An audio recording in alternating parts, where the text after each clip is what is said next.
Concert promoters, what do they do? Who are they? How do they make money? Find out in this video.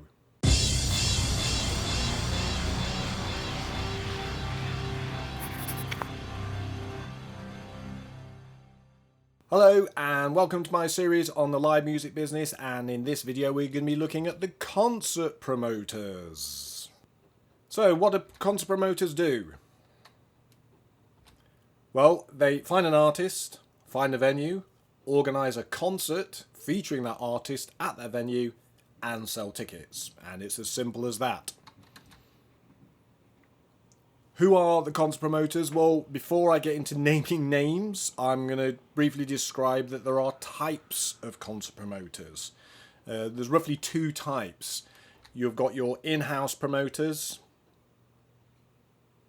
and outside promoters, and it's easy to explain with a diagram. So the screen shows my diagram of various types of concert promoters, venues, etc. So if you look at the diagram now for a couple of seconds,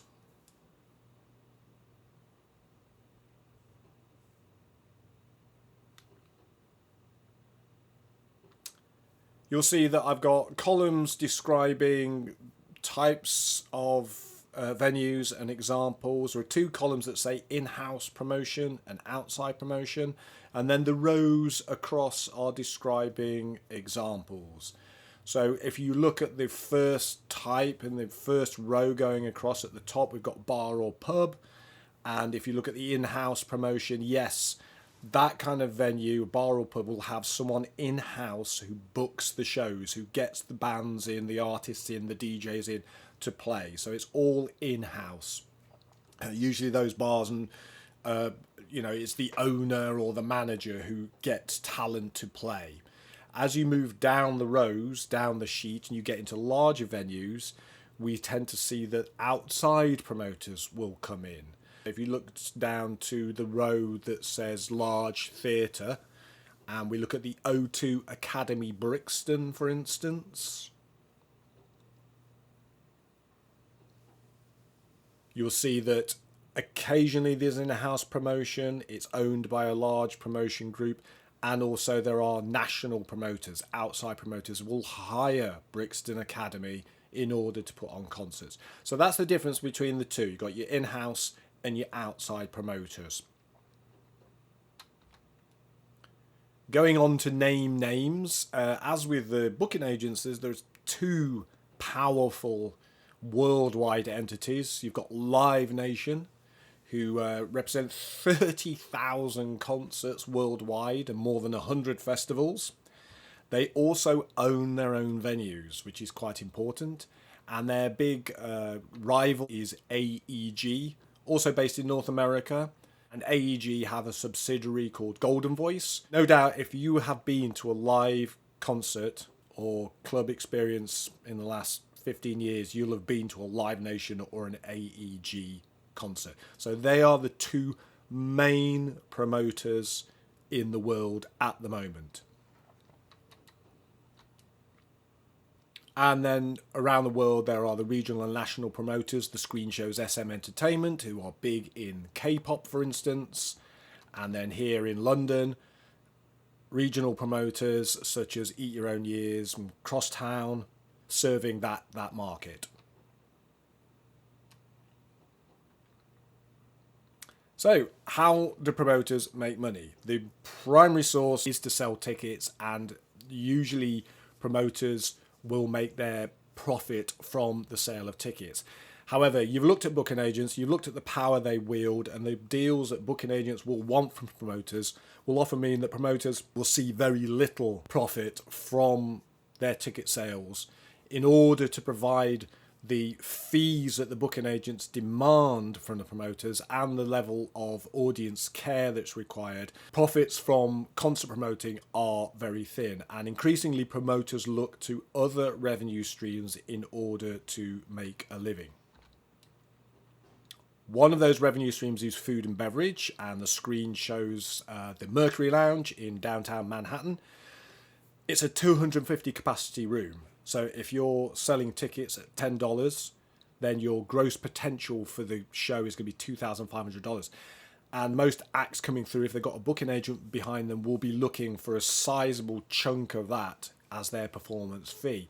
We'll be looking at how a show is costed in subsequent sessions, but a venue such as the Mercury Lounge will make a vast majority of their income from food and beverage, selling pints and food at the bar, as opposed to the ticket sales.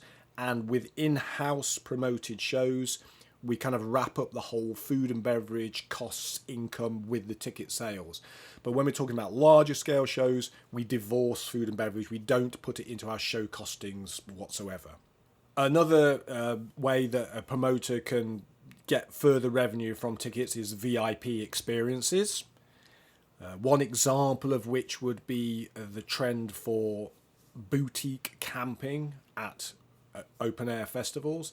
So basically it's the same proposition. You are selling a camping ticket, but you add in value and you can charge more for that. And the screen shows VIP camping at Coachella and at Glastonbury. I think it's Glastonbury, the bottom picture, and an article from IQ magazine, which is another trade magazine you should read. It's a free online, about how promoters can make extra money from these VIP experiences.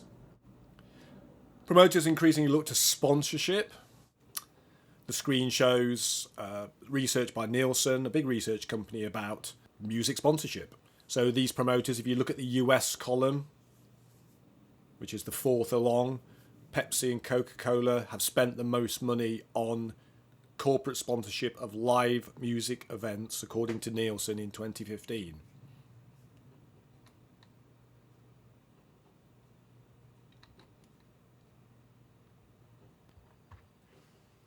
Another type of sponsorship is what we call the brand activation, where a brand wants to be synonymous with a music event.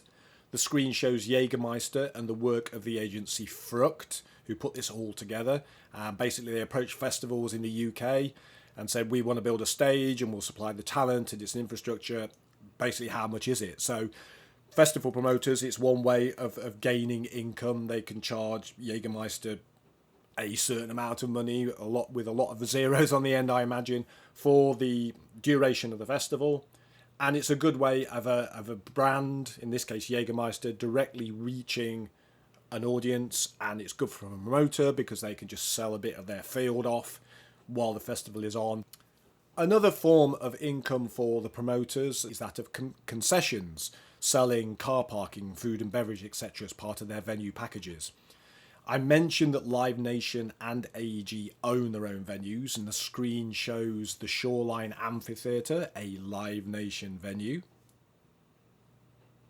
When an act plays at the Shoreline Amphitheatre, Live Nation will work hard to sell these concessions, food and beverage, car parking, Wi-Fi access or whatever, to the concert goers to increase their bottom line. It's just extra revenue.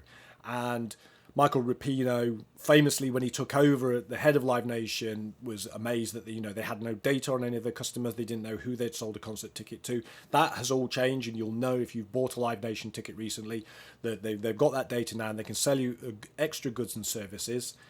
And he describes it, Michael Rapino describes it as venue as marketing platform. So their venues are primary revenue drivers above and beyond the selling of concert tickets. So that's just a quick look at the promoters, who they are and how they make their money. Again, this all makes sense if you follow the series in line, and I hope you are enjoying the series, and if you are, then please like and subscribe. Thanks a lot for watching.